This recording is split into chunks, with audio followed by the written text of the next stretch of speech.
Hi, my name is Samuel Svikeyo on the Creative Village. Today we're doing the third part of modernity and marriage, really zeroing in on career development. Now, career development has become something that is very big in the world today. The modern world depends a lot on career development. And there are people who have just studied nothing but career development.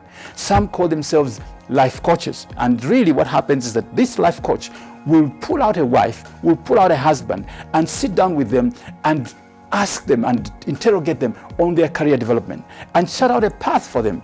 And in doing so, many times it is without regard of the beauty and the sanctity of marriage. So what does that mean?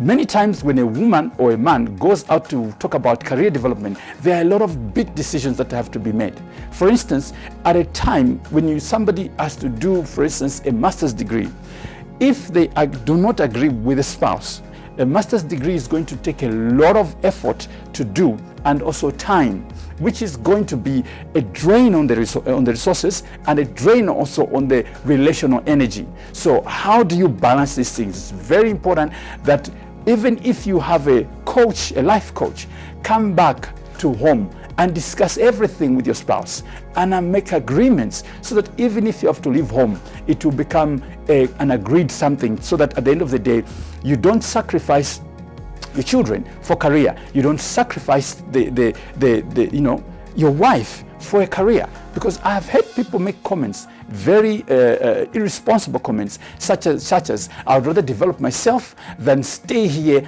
and just rot with a woman, rot with a man, or rot with the kids. Because really, our primary responsibility as husband and wife is actually to that woman, is to that man, and to those children. So that career development really is a secondary arrangement, is a secondary effort that we make to bring good to the same family. So while as career development is important, it's important for us to consider what the wife thinks, what the husband thinks, and what the children think, or what the children need in that reality. So you will find people who say, no, look, I want to go and study abroad. Maybe let's say, for instance, in Australia. And maybe the spouse does not feel or does not think they can go and live in Australia. And so maybe the issue would be, okay, fine, let's agree to disagree. You go, I'll remain here, I'll look after children and go and study, and after 3 years come back and we'll continue with our marriage. And again, it's the same reality.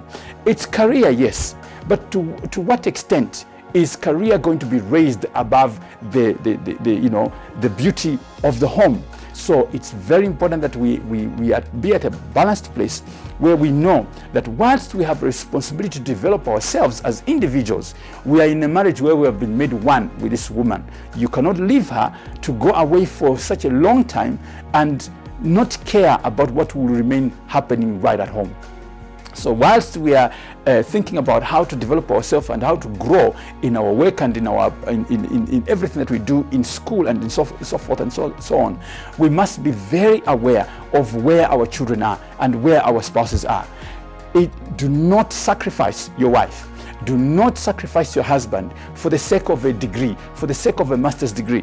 Because when you come before the Lord, the degree will not be a consideration. It will be what you did with the time that God gave you with your wife, what you did with the time God gave you with your children. This means that we have a more important role to play within the marriage than we have out there in the world, out there in where they see us at work, or where they see us in our career, our associations, and all those things that happen to us. So again, I want to say thank you for being with us on the Creative Village. We'll meet again on the same spot, same time. Keep watching.